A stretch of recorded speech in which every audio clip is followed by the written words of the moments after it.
Hello, good evening. Good to be here again. So today is 30th of October. How amazing.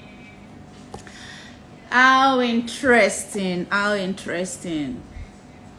I think we should start with some gratitude. Don't you think so? Today is October 30th. God has been awesome. What are you grateful for? I am grateful for life. I am grateful for my family. I am grateful that God has blessed me with a support system, a very strong support system. I am grateful that, oh my gosh, that I get to do this with you. I am grateful that God has blessed me, endowed me with this knowledge, with this understanding, so I could share knowledge with people. I am grateful that I am a light, yes, and I bring, order to chaos. I bring order to chaos in relationships, in the family space. I am grateful that God has used me to heal so many relationships and marriages. I am grateful that many come to me for clarity, for direction, and I am able to put them through. I am grateful for the mistakes that I have made in the process of growth and learning. I am grateful that I'm getting a lot more comfortable making mistakes. I'm grateful that I am here today and right now. So once again, hello, hi, wherever you're joining me from, you're welcome once again to Talking Intimacy with Laifa. And I hope that you have so many reasons to be grateful for, even if it's just one. Anchor on that one. And as you begin to work on that one, you discover that others will begin to come. So hello. I am grateful that Ademola Adeleke is here with me. I am grateful that Emmanuel Adeleke is with me. I am grateful that Vicky of Fabs, sorry if I'm not getting that right, is with me. I am grateful that Regia Woods Design is with me. I am grateful that you're all here with me to discuss intimacy. Okay, so as usual, we come here the last Sunday of every month, the second Sunday and the last Sunday of every month. We come here. And in the past episodes, we've been talking about marriage formation, the different kinds of marital formations that we have. We talked about the Tantric Romeo, that relationship whereby somebody is in love because of what he wants to get out of that relationship. Hey, Agrohood Foods, good to have you here. Good to have you. Welcome. I'm grateful that you are here. So the Tantric Romeo is a marital formation that one person in the relationship is using the other person to get something. It's using the other person to get something. And we'll talk about some other features of the Tantric, Romeo relationship. We also talk about the bossy don kind of relationship formation. That is where one person is master and the other person is like a slave. One talks down on the other person, calls all the shots. Everything must happen as he wants or she wants, and the other person's got little or no say.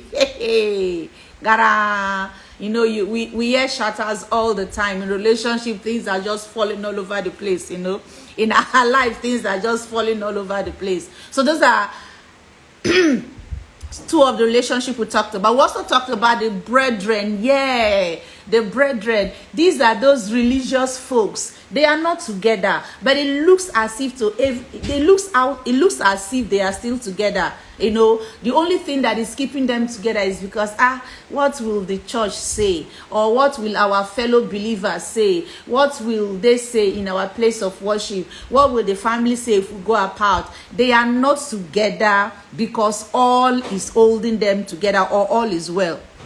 They are together just for the sake of let us shall be there. After all, God hates divorce, that kind of a thing. But there is another marriage formation. I told us that for time's sake, that I wasn't going to take the last time we met. All right, that I was going to take it this week, and that's the marriage formation that we want to talk about right now. And it's called the dream team. The dream team. You will agree with me that all the other marriage formations that I've spoken about in the past, it's nothing, will be nothing compared to the dream team. What is the dream team marriage? What is a dream team marriage? In a marriage, we have the husband and then we have the wife. Now, we have everybody's got their own responsibilities. They know what is expected of them. Now, they also understand and realize that they have come into that marriage with a purpose, with an understanding. They didn't just walk into the marriage because it's time for us to get married. We are of age, so let's go into marriage. Like I heard most people say. So when I ask, so why do you want to get married? They say, I am of age and my family is expecting me to get married. Everybody in my family is married, or all my friends are married. So, for this kind of marriage, this may not necessarily be the reason why they are going into marriage. So let's look at the dream team marriage. Let's look at the dream team marriage. What is this marriage made of? Now, this is a marriage where the persons in the marriage have the understanding that marriage is not one man's business. They have the understanding that marriage is not about me. It's not just for me to go please myself, satisfy myself, get my needs met. They have the understanding that my spouse has needs that must be met by me. They have the understanding that they have expectations just as their partners got expectations also. Now, in this dream team formation, these are people, they are possibly they have gone through a thick and thin. Yeah, they've had their fair share of life. They have the storms, they have experienced the rains, they have experienced the wind, but they are still standing together.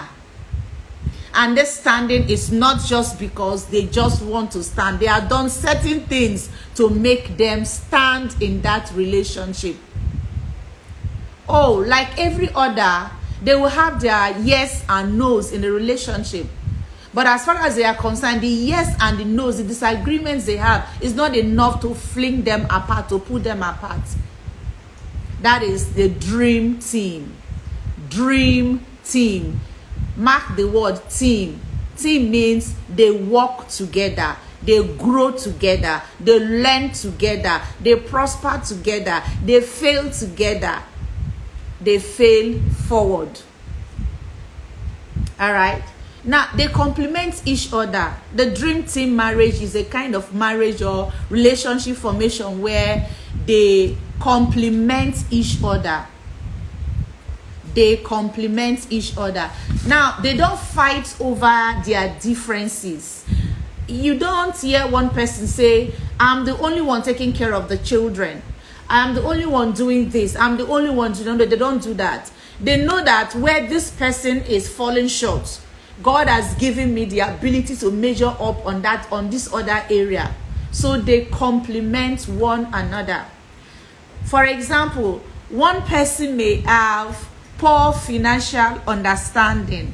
One person may not be so financially prudent, but the other person is smart when it comes to finances. And so the person that is smart understands that, hey, this my spouse is not so good at handling finances. So instead of them to clamp down on that person, what do? They go in to fill that space, to fill that vacuum, so that there won't be lapses in the family when it comes to their finances. They make up for one another. They make up for one another. They don't accuse the other person, you are too poor with finances, I am the only one handling the family finances, can't you see the way I handle money? No, they don't do that. They know that my partner might not be so strong in this area, I am strong in this area, so I'm covering up for this. So they cover each other's nakedness in the dream team formation. They cover each other's nakedness in the dream team formation. They have a good sense of purpose. Oh my word. They have a good sense of purpose. They are the type that even if at the beginning they probably entered marriage ignorant, but it got to a time that they understand that, hey, marriage cannot go as we want. We need to know why we are in this marriage. Why are we in this marriage? So they have a good sense of purpose for marriage. They enter into marriage with the understanding that it is not just about you, it's not just about me, you know. Marriage is not just about we coming in to change our surnames, having our rings on, and joining the married gang. No. For them, there is a purpose. So they have a purpose for forming that relationship. And that purpose tends to guide them. That purpose is the reason why they will not run out of the marriage when everything is coming down or when certain things are coming down. I can't cease to give this example over and over. An example that my mentor gave us in those days when we were still learning, one of our sessions, it talked about, let me not mention the name now, one time American president and his wife that had a lot of scandals, while they were in office, all of those scandals came up while he was the president of the country. But the woman was strongly behind, standing with her husband all through the process while they were dragging their names all over the places. She never left that man. And so the press, they had an interview with her and asked her, why is it that despite all your husbands, runs and scandals and all of those stuff, you did not leave this man, you stood by him? She said that their purpose for getting married was too high for the sting of adultery to touch it. Purpose. Our Dr. Miles of blessed memory says that when purpose is not known, abuse is inevitable. So perhaps are we fighting and handling our marriages so shabbily because we do not understand the purpose of marriage? The purpose why the original creator brought it to being, and our own purpose for getting married. Or do we just get married because I am 25, it's time to get married, I'm 27, it's time to get married? Or is there actually a purpose why we go into marriage? So she said their purpose for getting married was too high for the sting of adultery to touch it.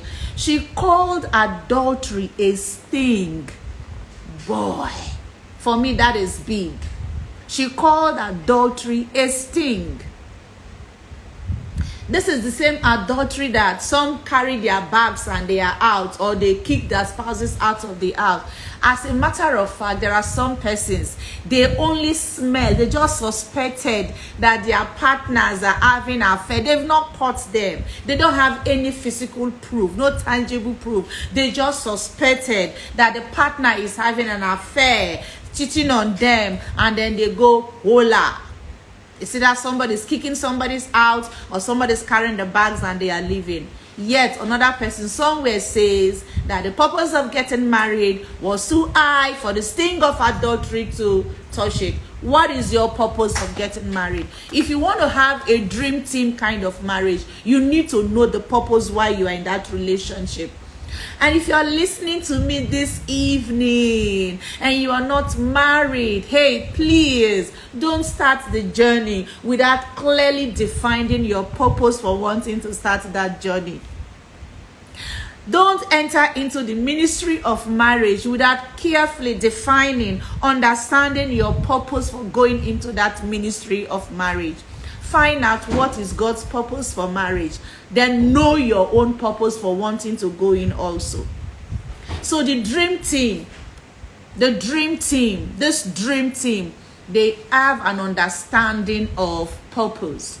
They have an understanding of purpose. Another thing that they do is that they understand that relationship, a good, healthy, flourishing relationship does not just boom, drop on anybody. No, it doesn't. It does not. And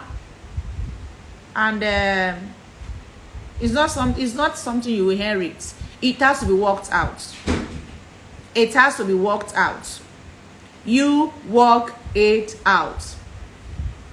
So they have the understanding that good relationship doesn't just happen. Healthy relationships don't just happen. Healthy relationships are worked out. So they put in the work. They put in the effort. They put in the required attention. They give the required attention to that relationship, to that marriage for it to work. So I ask you, what are you doing for that relationship to work? What are you sacrificing for your marriage to work? What are you laying down for that marriage to work? What have you done to work on your relationship? You desire a relationship that is colorful, rainbow colored, sweet like honey. What are you doing to ensure that the marriage is bright and beautiful? What have you done on your own part? What effort have you put in? What behaviors have you dropped? Have you unlearned? What behaviors have you learned, relearned? What behaviors have you picked up? What skills have you picked up to ensure that your marriage is a dream team marriage? May I also say that people in the dream team marriage, they have what we call the first world mindset, the first world mentality. They are not bound or roped down by cultures and traditions that are disempowering. You won't find disempowering traditions or cultures in those relationships. And they don't just fold their hands and complain and do nothing. They work, they put in the work to ensure that they have the marriage that they are looking for. So they put in the work. Another thing that will help to birth that dream team marriage is the willingness to learn. Willingness to learn. Oh my God, there are some of us that whatever we have, we feel it's the final and it's the best. We are not ready to let go. We are not open to learning new things, new ideas. We are not open to getting new information. We have a fixed mindset, but it is a growth mindset that will help marriages to flourish. So these people in this relationship are willing to learn. People that are unwilling to learn, their relationships will not blossom. Their relationships will not flourish. So when they discover that something is not working for their benefit in that marriage, they want to find out, why is it not working? What can I undo? What can I redo? What can I introduce? What can I give up to ensure that it is working? If they discover that they are poor at communication, they want to develop communication skills. They are willing to learn. They want to learn from their spouses. For example, you just can't love me the way you want to love me. You need to know how I want to be loved. Do you know how your spouse wants to be loved? Do you know how your spouse wants to be appreciated? Do you know how your spouse wants to be corrected? Do you know? Some of us think that we just correct anyhow. No, there's a way you correct certain people. And the kind of correction that works for me may not work for another person. What speaks love to me may not speak love to another person. So you need to learn how to love me. You need to learn how to handle me. It's just like we having flashy cars. Do you understand? But it's not just enough to have those flashy cars. You need to understand how to maneuver those cars. You need to understand how to handle those cars. If not, you make a mess. That is just who your partner is. Learn your partner. Learn your spouse. Learn your husband. Be a student of your husband. Be a student of your wife. Learn them. And be willing to change when the need arises, so that you can have that good relationship that you want to have, so that you can have a dream team. Another thing about these people is that they accept their losses and they share the gains. They accept their losses. They don't point fingers. It's all your fault. If you had done this wouldn't have happened. If you had listened to me, we would not be in this pit right now. No. It's always about we. Okay, we are now in the pit, right? So how do we get out of this pit? It's not a matter of you brought us into this pit, so find a way to get us out. No, they don't go that route. We are there. So there, what do we do to get out of this place? They think together. They think together. So they accept their losses when losses occur. We have seen situations whereby one person's error in the marriage, in the family, can throw the entire family apart. It's a joint business. We lose together, we win together.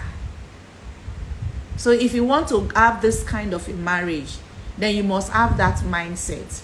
We win together, we lose together, we nurse our wounds together.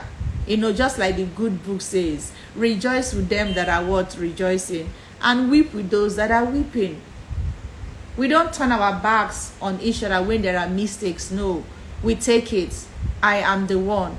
And so when when some things just go all over the place, you know, probably with some other persons outside, my husband just wouldn't leave me there and walk away. No, I will stand behind him. I will stand with him there, but he's going to stand in front and ensure that he helps to clear my mess.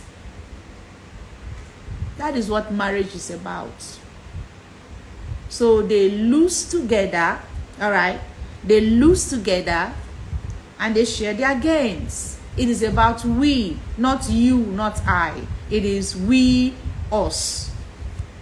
That is the dream team. Now, what are some of those things that are needed in the dream team formation? What are those things that are needed in the dream team formation? What are some of those things that are needed? Now, before you go into marriage, like I said, it's not just about saying that I am of age. Oh, I need to run into marriage. No. If you are not yet married, please sit down and count the cost.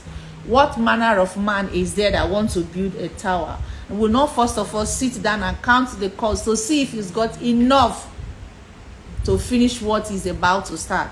Lest it goes halfway and stops, and then everybody began to mock him. So find out, why did you marry your spouse? Why did you marry your spouse? Why do you want to marry that person if you have not married? What is your purpose for getting into marriage? What is your vision for your marriage? What do you see? Can you create one? What is your mission in that marriage? So what values will drive your family? If we don't take care of these things, for those of us that are already there, it is not too late. You can always go back to the drawing board. You know why? Because even the Lord God Almighty started a project.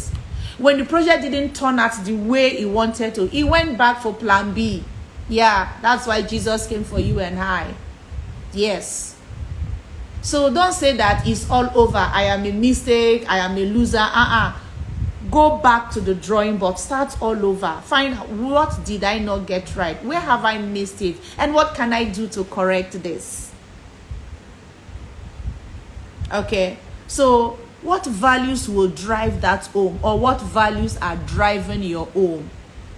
For you to have a dream team, there must be some values that the husband and the wife agree upon that will drive in that home. What are those values? What are those values? And another thing is, do you frequently sit down to discuss that marriage? Those are the checks I'm giving you now for a dream team marriage. A marriage that is of team, people of same mind, same spirit, same heart. Do you regularly, do you frequently, do you sit down to discuss your relationship? What are we doing well? What are we not doing well? Like I will ask my husband, what areas do you want me to improve upon? How can I serve you best? Because my husband, one of my husband's love language is act of service. You know, and sometimes we sit with our children also to ask those questions. We discuss those things together. So what are the values in your family, and what things do you frequently sit down? Do you regularly sit down and discuss the relationship? You have to talk about it, because whatever you give attention to will grow. Whatever you give attention to will grow. And every marriage has the opportunity to get to this point. Dream team formation, every marriage has the opportunity to get to this point. Every marriage. As long as you are willing to put in the work, as long as you're willing to do the needful, every marriage can get to this, to get to that point of having a dream team. And if you have not started the journey, oh, congratulations, double congratulations to you. This is a timely information coming for you. So some of the ingredients that you will need, there are quite a number of them. I have about 11, but I'm not going to mention. I'm just going to mention a few. Some of the things that you will need to have a dream team marriage is, number one, cultivate the ability to love. Love is a powerful thing. Cultivate the ability to love. So if you have not experienced love, it will be difficult for you to give love. So you need to know love. You need to know love. You need to have experienced love to be able to give love. So the ability to love is key. It's key. It's key. What does love mean to you? What's your definition of love? The love I'm talking about is not the feeling love now. I'm talking about a love that is intention, that is a decision. I'm talking about a love not based on emotions and feelings. No. I'm talking about that kind of love that says, that covers a multitude of sins. That's the kind of love I'm talking about. I'm talking about that kind of love that is kind, that is patient, that rejoices in good. That kind of love that is enduring. That is the kind of love I'm referring to. So there has to be love. Then there has to be skills. So for you to have this, another ingredient is what? Skills. And when I'm talking about skills, there are different kinds of skills. Skills in handling conflicts, communication skills, monetary skills, skills to handle money and finances, skills to run, have relationship, listening skills, and all of that. I'm talking about different kind of skill. Home making skills, cooking skills, all the kind of skills that you need to run a successful, a healthy marriage. That's another ingredient. So ability to love, communication skills, conflict resolution skills, relationship skills, financial skills, all that is needed. So skills are needed also. Another thing is vision. When there is no vision, the people perish. When there is no vision, the people, another way, they do anyhow. Everything goes, anything goes. What is the vision you have for your future? Now, if you are not married, if you have a vision for your future, and somebody is gravitating towards you, dancing towards you, will that person take you to that expected future? Will the person be able to help you cultivate that expected future? If you don't have a vision, that means anybody that comes your way, you will just pick up the person.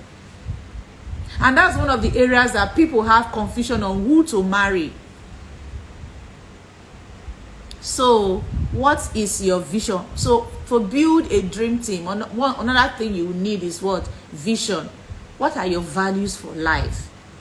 What is the purpose that you are existing for? They understand purpose. And then, lastly, on this stuff, I said I wasn't going to mention all of them, and so I will not mention all of them. There are about 11 of them. The last one I want to mention is your technical crew. If you look at a football field, you have 11 players, right? Yeah. There is a technical crew for every football team. And then every person has got a part that they are playing. They don't play against themselves, they play together. That is an example of a dream team. Who makes up your technical crew? Do you have technical crew? I have seen a lot of people in the space, single or married, when they come and I ask them, do you have any mentor? They said no. Do you have any counselor? They said no. No. Is there any authority figure in your life that when the person say, hey, sit down, you sit down? They said no. See, every marriage, we all need technical crews. We all need. Like they say, the pastor needs a pastor. The counselor needs a counselor. So who are those people around you? Respected, knowledgeable persons that can put things straight for you. Could be a marital coach, yeah. A counselor. An educationist. No, do you understand? There are several persons. What books do you read? It could be some books that you are reading, and you and your spouse are on those together, and then once in a while you go to that person to have a marital health check. Just as we go to the hospital to have a complete body check, we go and check our mental health, we go and check how our marriages are thriving, how the marriage is doing. There's marital health check. We do that. I do that also for clients to see the state of their marriage, how the marriage is doing, what do we need to put in place to make it better. Is it shifting? Is it on course? What new things can they learn to better it?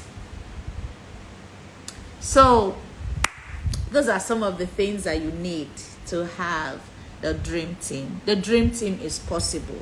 It's God's desire for everyone to have that marriage that is healthy, flourishing, because it is in that flourishing marriage, that healthy marriage, that God's desire for marriage can be accomplished. That is when you can enjoy each other. That's where you can experience God on earth. That's when you can experience the mystery of oneness in marriage. So dream team is possible. And every marriage, we should work as a team in our marriages, not after each other's truth. No. Thank you so very much. So if there are no questions for this night, I'd like to bow out. Thank you. Agrohood Farms, thank you. I'm glad you came. Regia Woods Design, thank you. I'm glad you came. BQ Farms, thank you for joining. Emmanuel, thank you. Ademola Delicate, thank you. All you out there, thank you. God bless you. And I hope to see you again second Sunday next month. Until I come your way again, have a good night. Bye.